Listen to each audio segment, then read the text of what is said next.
Right there. Here's the money. Take it. Yeah. Did somebody press the button? No comment right now. That's good. What do you think? Give us a little room to breathe here, and I'll make Hold a it right statement there. for you, tell you whatever you want. Okay? Oh, wait, now let's... A little more room, please. Come on, guys. Hey, look, now a little more room instead of jamming the mics down my throat, and we'll answer all your questions, okay? All right, now let's go, one at a time. Mr. Tarlow, Barry, what is is the he situation kicked loose now? now? Are we officially Is he released? loose? All right, the situation is this. He has been released. We prepared a writ of habeas corpus to be filed today if he was not released. We told the authorities our position, and we're ready to go to court. The police have considered our position, have investigated the case, have treated him well, and have come, I think, to the same conclusion that I've had since we started with this, that the boy is innocent, he's not involved in any way, and he has been released. Barry, will you have him describe to us what he saw and heard? He's not about to make any comments now. Will you file a false Is arrest? he still in custody? That's something we're going to have to consider. What, a false arrest? False arrest. What was his relationship with the parent boy? The parent boy was a friend of his. Say, is there any way to move the cameras back just a little, give us a little room to breathe? I told you we'll answer your questions. Mr. Tarlow, What will you be doing has there with been the any boy now? indication that they're going to want to see Mr. Garretson in the future for any further statements on the case? Well, the situation is this. I have John O'Grady who is with me now. He's my chief investigator on the case. We're taking him and we're putting him in what I would consider protective custody. Has he been fully Is there released? some sir? reason for protective custody beyond his We just don't want anyone bothering him. He doesn't know anything about the case. He is uninvolved, and we're going to be sure that he's not bothered and given a chance to recuperate after this nightmare that he's gone through. We learned the other day that apparently he had given some names to police. Does that place him in danger? As far as I know, he's in no danger whatsoever. He gave no names to police officers of people who he considered to be a suspect. The only names involved are the names of people or acquaintances of his, and the police are checking them out routinely as they're checking out all other acquaintances of the murdered people. But has he been fully released, sir? He is released. I'm confident that he will not be rebooked in any charge, and as far as criminal charges, the matter is at an end. Then is there no reason why he just couldn't say briefly as to what happened that night, as far as he remembers? Well, the reason is that because of this situation he's gone through, he's in terrible shape. That's why. If you can imagine being dragged out of your house and thrown into a nightmare like this when you're not even involved, and when you're not 19 years old, and when you're 19 years old. Imprisonment? Well, we were told that he would get a shirt. He never got one. We were told that he would be given a shower. He was never permitted to take a shower in all the time he was there. And we were told that he would get a toothbrush to be able to clean his teeth. He wasn't even given that, in spite of constant requests. Does he recall what happened that evening? Yes, he recalls very well what happened that evening. William, did you hear anything the night of the murder? He's not making any comments at this time. Well, would you say or recall for us, or recount for us what he told you that he recalled that night? He recalls, or he is aware of, not aware of any of the events surrounding the murder. Who was the last person he saw alive? Parent. What time did he What see was the Carol? situation that he saw a parent alive?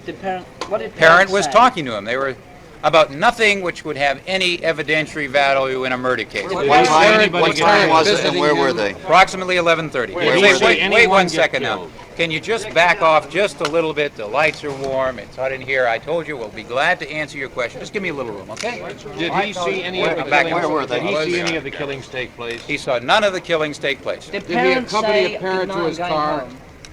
To parent's car? He left the house with parent, did not accompany him to the car. But as far as you knew, he was going to his home in El Monte. That's correct.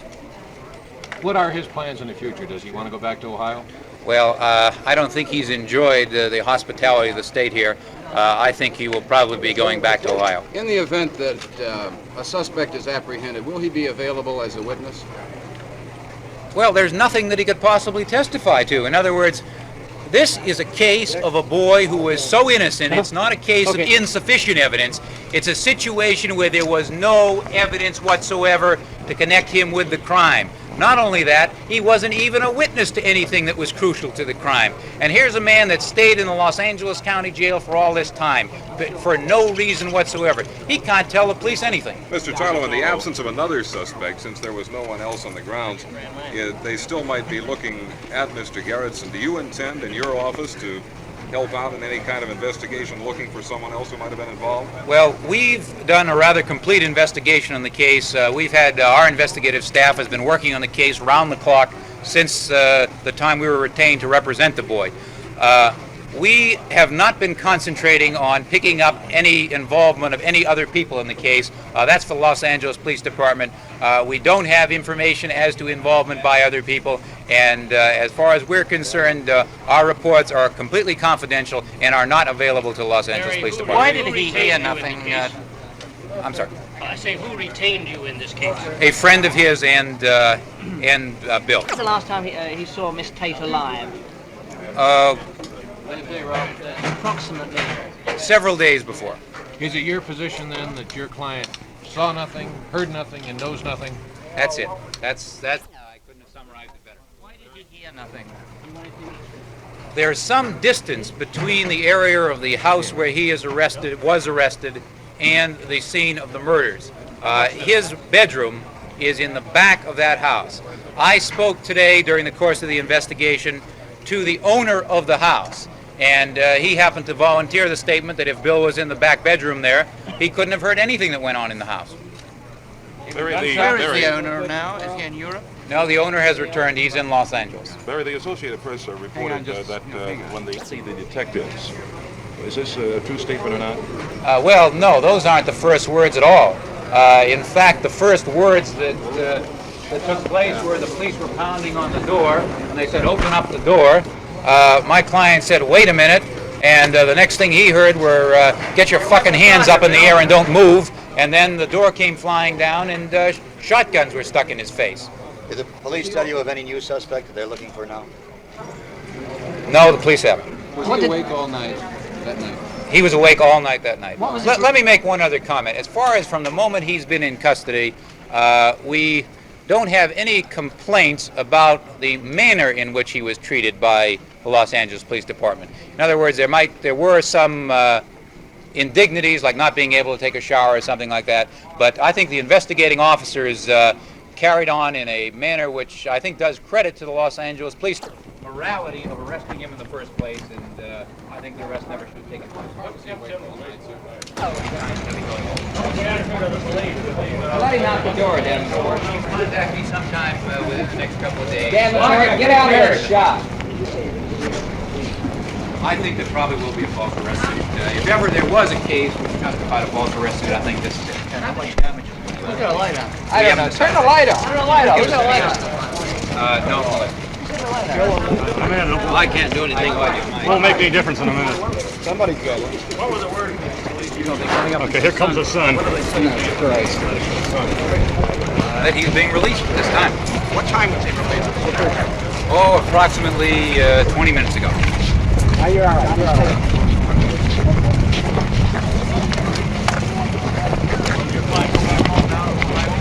As I say, I'm going to take care of him for a couple days, and then he'll probably be going back to Ohio and all that.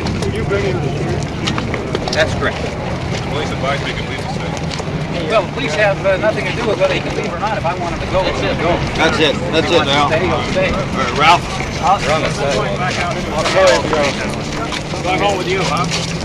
No, he's not going home with me. I'm putting him somewhere where nobody can bother him.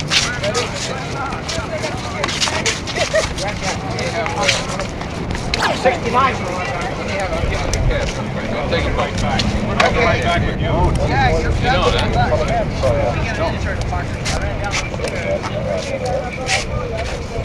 Is your car like real handy where we can get to it? No, there's not. Wait on his goddamn garage.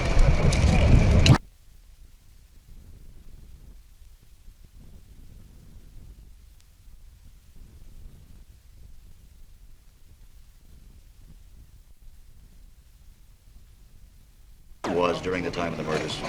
He was right on the property at the time of the murders. Was he awake or asleep? Well, that all depends what time the murders are. Does someone have any speculation as to what time they occurred? Let's assume it was after midnight. If they were after midnight and before 6 o'clock in the morning, he was awake. What's the dead boy parents' connection with your client?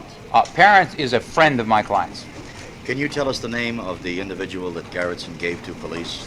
The man that police are now looking for? Well, the situation is this. Garretson didn't give anybody to the police. In other words, it's not a question of he gave one person to the police and that person became a prime suspect and he furnished information linking this person. It's our position that Bill Garretson knows nothing about the murder and was not involved. He gave the police several people. In investigating a homicide case like this, the idea is to talk to as many people as you can.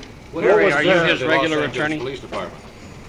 What have they told Ask you? him one at a time, Are please, you gentlemen. his attorney regularly? No, I've never represented him before this case. What is the position of the Los Angeles Police Department? What have they told you? Well, what they're doing is equivocating about what they want to do. I think they'd like to hold him forever. And it's just not going to happen. We're convinced that he has to be let loose based on the evidence that our investigation has produced. And that's either he's going to be let loose today or the writ of habeas corpus is going to be filed and a judge will turn him loose. Not because the evidence is insufficient, but simply because there is no evidence at all. He simply is not involved. Have they told you that they have sufficient evidence to hold him any further?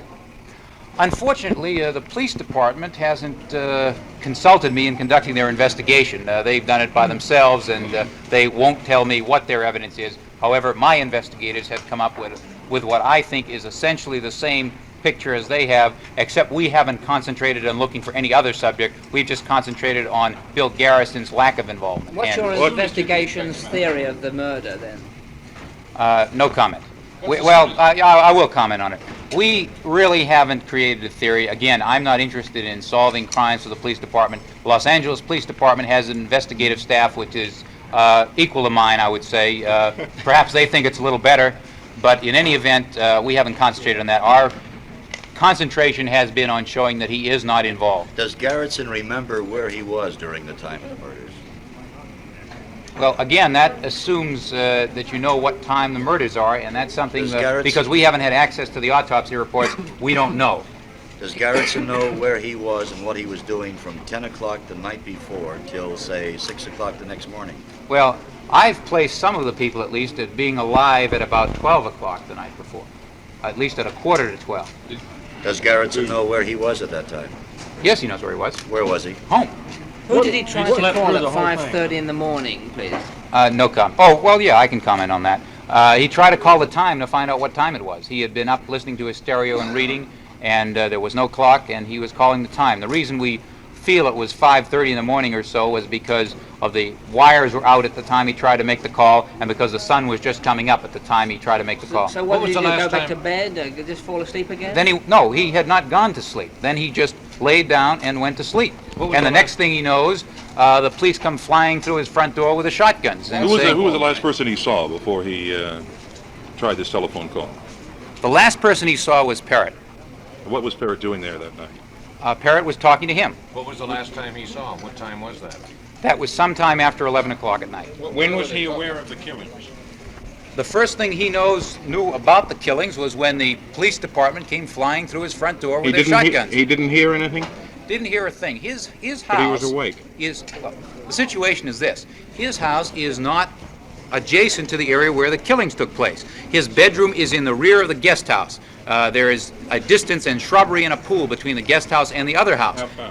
Well, in fact, the situation is I was talking to the owner of the house last night, who has returned from Europe as part of our investigation. And just in passing, he happened to mention to me, without my asking him, that if the boy was listening to television in his bedroom, he could not hear what was going on at the Tate house. There are neighbors down there who live even further away who said that they heard shots after midnight. What about that? Well, of course, there are some neighbors who said they didn't hear anything. And I don't know, maybe the LAPD ought to go up and arrest those neighbors. They have as much evidence on them as they do on my client. Barry, Garretson you know have what any- happened that night prior to midnight. What was going on Well, at the house? We've concluded there was a party going on there. And what's Police the say there party? was no party going on. Well, again, that's their view of the evidence. My view is Do you have something any different. How did, information, Barry, that Parrott any and, narcotics was recovered from the house? I don't have any information of narcotics being recovered on that particular night. Our investigation has come across narcotics in connection with the house. Does Garretson have any history at all of narcotics addiction? No history of any kind of narcotics addiction. I doubt if he's ever used narcotic in his life. And by that I'm talking about narcotics. You said no narcotics, you said you've come across narcotics in connection with that house, in connection with those people also? No further comment. Can you tell us the